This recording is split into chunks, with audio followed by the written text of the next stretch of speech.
Hi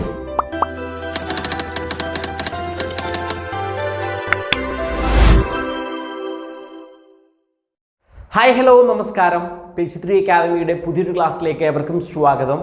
നമ്മളിന്ന് നോക്കാൻ പോകുന്നത് LP-UP പരീക്ഷയുമായി ബന്ധപ്പെട്ട് വരാൻ സാധ്യതയുള്ള വളരെ ബേസ് ആയിട്ടുള്ള നമ്മുടെ സിലബസ് ഓറിയൻറ്റഡ് ആയിട്ടുള്ള കുറച്ച് ചോദ്യങ്ങളാണ്. ഒരു മോക്ക് ടെസ്റ്റ് പോലെ നിങ്ങൾ എന്ത് ചെയ്യുക, ഒന്ന് എഴുതി നോക്കുക, ഓർമ്മയൊന്ന് പരിശോധിക്കാൻ വേണ്ടിയാണ്. എത്ര എണ്ണം ശരിയായിട്ടുണ്ടെന്ന് തീർച്ചയായിട്ടും നിങ്ങൾ കമൻറ്റ് ചെയ്യണം. ആദ്യത്തെ ചോദ്യത്തിലേക്ക് വരികയാണ്. ഒരു പ്രസ്താവനയാണ്. സ്വതന്ത്രാനന്തര ഇന്ത്യയിലെ വിദ്യാഭ്യാസ കമ്മീഷനുകളെ സംബന്ധിച്ച് ശരിയായ പ്രസ്താവന കണ്ടെത്തുക. Operation black board doctor Radhakrishnan commission. Secondary വിദ്യാഭ്യാസ കമ്മീഷനെ കുറിച്ചുള്ള പഠനം അല്ലേ ലക്ഷ്മണസ്വാമി മുതലിയാർ. +10, +2, +3 മാതൃകയിൽ വിദ്യാഭ്യാസം നടപ്പിലാക്കാൻ doctor DS Kothari commission. 4 university grants commission രൂപീകരണം 1986 ദേശീയ വിദ്യാഭ്യാസ നയം. ഇവിടെ ശരിയായ പ്രസ്താവനയാണ് കണ്ടെത്താൻ പറഞ്ഞിട്ടുള്ളത്. 1, 3, 2, 3, 1, 4 ഇവയെല്ലാം ശരിയാണ്. രണ്ടാമത്തെ ചോദ്യം നിങ്ങളൊന്ന് പോസ് ചെയ്തിട്ട് വായിക്കണേ, എന്നിട്ട് നിങ്ങൾ ഉത്തരത്തിലെത്തണേ. രണ്ടാമത്തെ ചോദ്യം, പണ്ഡിറ്റ് KP കറുപ്പൻ സ്ഥാപിച്ച സംഘടനകൾ കണ്ടെത്തുക. സമത്വ സമാജം, അരയ സമുദായം, ജ്ഞാനോദയ സഭ, കൊച്ചി പുലയ മഹാസഭ. എളുപ്പത്തിൽ കിട്ടും. ഇതിൽ ആദ്യത്തെ തന്നെ വായിച്ചു നോക്കുക, എന്നിട്ട് അത് ആരാണ് സ്ഥാപിച്ചത് എന്ന് നോക്കുക. ബാക്കിയുള്ളതൊന്നും അറിയില്ലെങ്കിലും ബാക്കിയുള്ള ഓപ്ഷനിലേക്ക് നോക്കിയാൽ നിങ്ങൾക്ക് ഉത്തരത്തിലെത്താം. ഒരു ക്ലൂ ആണ്. 1, 2, 3, 2, 3, 4, 1, 2, 4 എല്ലാം ശരിയാണ്. മൂന്നാമത്തെ ചോദ്യം, 2023 സെപ്റ്റംബർ 17 പുതിയ പാർലമെന്റ് മന്ദിരത്തിൽ ദേശീയ പതാക ഉയർത്തിയതാര്? നരേന്ദ്രമോദി, ദ്രൗപദി മുർമു, ജഗദീപ് ധൻഖർ, അമിത് ഷാ. നാലാമത്തെ ചോദ്യം, കാളയെ പോലെ പണിയെടുക്കൂ, സന്യാസി പോലെ ജീവിക്കൂ എന്ന് പറഞ്ഞത് ആരാണ്? അംബേദ്കർ, അരവിന്ദ ഘോഷ്, സുഭാഷ് ചന്ദ്രബോസ്, ഗാന്ധിജി. ഗാന്ധിജി അങ്ങനെ പറഞ്ഞിട്ടുണ്ടോ എന്ന് ആലോചിച്ച് നോക്കുക.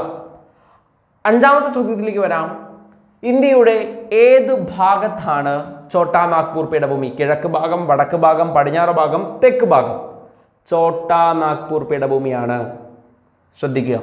ആറാമത്തെ ചോദ്യം, ഇന്ത്യയിൽ റിഗർ മണ്ണ് കൂടുതലായി കാണപ്പെടുന്ന മേഖല? റിഗർ മണ്ണ് കാണപ്പെടുന്നത് ഡെക്കാൻ മേഖല, തീരസമതലം, ഥാർ മരുഭൂമി, വടക്കു കിഴക്കേ ഇന്ത്യ. മണ്ണിനങ്ങൾ പഠിക്കാനുണ്ട്. ഏഴാമത്തെ ചോദ്യം, 2016 ഭിന്നശേഷിക്കാരുടെ അവകാശ സംരക്ഷണ നിയമപ്രകാരം ഏതെങ്കിലും തരത്തിലുള്ള വൈകല്യം 40% കുറയാതെയുള്ള വൈകല്യാവസ്ഥ അറിയപ്പെടുന്നത് എങ്ങനെ? നോക്കണം. Specified disability, bench mark disability, full disability, composite disability. Okay, ഇങ്ങനെയാണ് വന്നിട്ടുള്ളത്. ഭിന്നശേഷിക്കാരുടെ അവകാശ സംരക്ഷണ നിയമപ്രകാരം 2016. എട്ടാമത്തെ ചോദ്യം, ഇന്ത്യയിലെ മഴക്കാലത്തിനും ശൈത്യകാലത്തിനും ഇടവേളയായി അറിയപ്പെടുന്നത് വടക്കു കിഴക്കൻ മൺസൂൺ, ലൂ, കാൽബൈശാഖി, ചെറി ബ്ലോസം. എളുപ്പമാണ്, ഓപ്ഷൻ തന്നെ. ഒൻപതാമത്തെ ചോദ്യം, ഭരണഘടനാ നിർമ്മാണ സമിതിയുടെ സ്ഥിരം അധ്യക്ഷൻ? BR അംബേദ്കർ, രാജേന്ദ്ര പ്രസാദ്, സച്ചിദാനന്ദ സിൻഹ, ജവഹർലാൽ നെഹ്റു. എളുപ്പമല്ലേ? പത്താമത്തെ ചോദ്യത്തിലേക്ക് വരാം.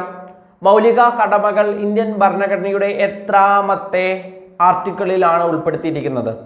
Article 51, article 51A, article 52, article 32. എളുപ്പമുള്ള ചോദ്യമാണ്. ഉത്തരം എന്ത് ചെയ്യുക? കമൻറ്റ് ചെയ്യുക. ഒന്നാമത്തെ ചോദ്യത്തിലേക്ക് വരാം. ശരിയായ പ്രസ്താവന കണ്ടെത്താനാണ് പറഞ്ഞിട്ടുള്ളത്. ഓപ്പറേഷൻ ബ്ലാക്ക് ബോർഡ് രാധാകൃഷ്ണനാണോ? ഓപ്പറേഷൻ ബ്ലാക്ക് ബോർഡ് വർഷം എന്താണത്? ഏതുമായി ബന്ധപ്പെട്ട് വന്നു?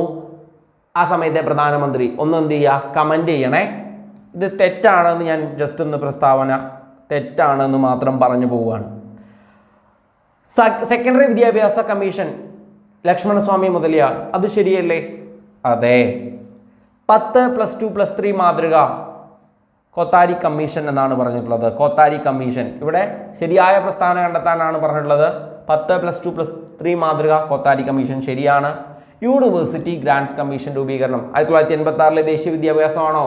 യൂണിവേഴ്സിറ്റി എഡ്യൂക്കേഷൻ എന്നറിയപ്പെടുന്നത് രാധാകൃഷ്ണൻ കമ്മീഷൻ അല്ലേ? അപ്പോൾ ഇത് തെറ്റല്ലേ? അപ്പോൾ ഇവിടെ ശരിയായ പ്രസ്താവന ഏതൊക്കെയാണ്? 2, 3 മാത്രമാണുള്ളത്. 2, 3 ഉള്ള എത്ര ഓപ്ഷൻ ഉണ്ട്? ഒറ്റ ഓപ്ഷനേ ഉള്ളൂ. ഓപ്ഷൻ ബി ആണ് ഇവിടുത്തെ ശരിയായിട്ടുള്ള ഉത്തരം എന്ന് പറയുന്നത്. രണ്ടാമത്തെ ചോദ്യം, പണ്ഡിറ്റ് KP കറുപ്പൻ സ്ഥാപിച്ച സംഘടനകൾ കണ്ടെത്തുക. സമത്വ സമാജം ആരാണ് സ്ഥാപിച്ചത്? അത് മാത്രം അറിഞ്ഞാൽ നമുക്ക് ഇതിൻ്റെ ഉത്തരത്തിലേക്ക് എത്താം. ബാക്കിയൊന്നും നമുക്ക് അറിയില്ല എന്നുണ്ടെങ്കിൽ പോലും സമത്വ സമാജം വൈകുണ്ഠസ്വാമി അല്ലേ? അപ്പോൾ സമത്വ സമാജം എന്ന് പറയുന്ന ഓപ്ഷൻ ഉള്ള അത് നമുക്ക് തെറ്റായിരിക്കും. സമത്വ സമാജം ഒന്ന് തെറ്റാ. സി അതും തെറ്റാ. സമത്വ സമാജം ഒന്നത് പറ്റില്ല. എല്ലാം ശരിയാണെന്ന് പറയാനും പറ്റില്ല, കാരണം സമത്വ സമാജം കറുപ്പനുമായി ബന്ധപ്പെട്ടുള്ളതല്ല. അപ്പോൾ ഉത്തരം എന്ത് കിട്ടി? ബി കിട്ടി. ഇങ്ങനെ നമുക്ക് ഉത്തരത്തിലേക്ക് എത്താൻ പറ്റില്ലേ? യെസ്. മൂന്നാമത്തെ ചോദ്യം, 2023 സെപ്റ്റംബർ 17 പുതിയ പാർലമെന്റ് മന്ദിരത്തിൽ ദേശീയ പതാക ഉയർത്തിയതാരാണ്? ജഗദീപ് ധൻഖർ. ആരാണ് ഇദ്ദേഹം? ഒന്ന് കമൻറ്റ് ചെയ്യണം. ഇദ്ദേഹവും പാർലമെന്റും തമ്മിലുള്ള ബന്ധം എന്താണെന്നൊന്ന് കമൻറ്റ് ചെയ്യണം. കിട്ടുമല്ലോ? യെസ്. നാലാമത്തെ ചോദ്യം, കാളയെ പോലെ പണിയെടുക്കൂ, സന്യാസിയെ പോലെ ജീവിക്കൂ എന്ന് പറഞ്ഞത് ആരാണ്? അംബേദ്കർ ആണ് കേട്ടോ. അംബേദ്കർ ആണ് അപ്രകാരം പറഞ്ഞിട്ടുള്ളത്. അഞ്ചാമത്തെ ചോദ്യത്തിലേക്ക് വരാം. ഇന്ത്യയുടെ ഏതു ഭാഗത്താണ് ഛോട്ടാ നാഗ്പൂർ പീഠഭൂമി? ഛോട്ടാ നാഗ്പൂർ പീഠഭൂമി കിഴക്ക് ഭാഗത്താണ്. ആറാമത്തെ ചോദ്യം, ഇന്ത്യയിൽ റിഗർ മണ്ണ് കൂടുതലായി കാണപ്പെടുന്നത് ഡെക്കാൻ ട്രാപ്പ് മേഖല, ഡെക്കാൻ മേഖലയിലാണ്. ഓക്കെ.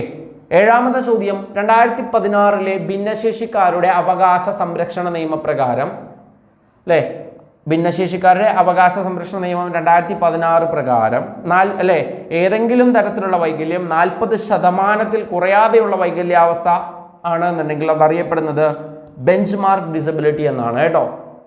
എട്ടാമത്തെ ചോദ്യം, ഇന്ത്യയിലെ മഴക്കാലത്തിനും ശൈത്യകാലത്തിനും ഇടയിലുള്ള ഇടവേള അറിയപ്പെടുന്നത് വടക്കുകിഴക്കൻ മൺസൂൺ എന്നാണ്.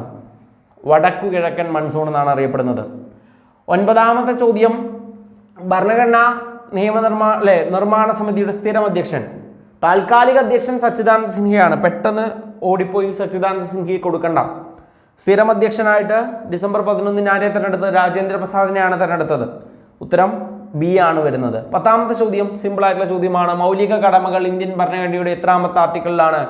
51 കണ്ടത് 51A അല്ലേ? 51ൽ പോകരുത്. 51A എന്ന് പറഞ്ഞ എ ഓപ്ഷനിൽ കൊണ്ടുപോയി കുത്തരുത്. ബി ഓപ്ഷനിലാണ് ശരി ഉത്തരം വരിക. ആർട്ടിക്കിൾ 51A ആണ്. തെറ്റാൻ സാധ്യതയുണ്ട്. ഇങ്ങനെ ഇത് തെറ്റിച്ചിട്ടുമുണ്ട്. അതുകൊണ്ടാണ് നന്നായിട്ട് ശ്രദ്ധിക്കുക. 10 ചോദ്യങ്ങളാണ് നമ്മൾ നോക്കിയിട്ടുണ്ടായിരുന്നത്. നിങ്ങൾ എന്ത് ചെയ്യുക? നിങ്ങൾക്ക് എത്രണ്ണം ശരിയായിട്ടുണ്ട് എന്നുള്ളത് തീർച്ചയായിട്ടും ഒന്ന് എന്ത് ചെയ്യുക? കമൻറ്റ് ചെയ്യുക. കൂടുതൽ ചോദ്യങ്ങളുമായിട്ട് അടുത്ത ദിവസം വീണ്ടും കാണാം. നന്ദി.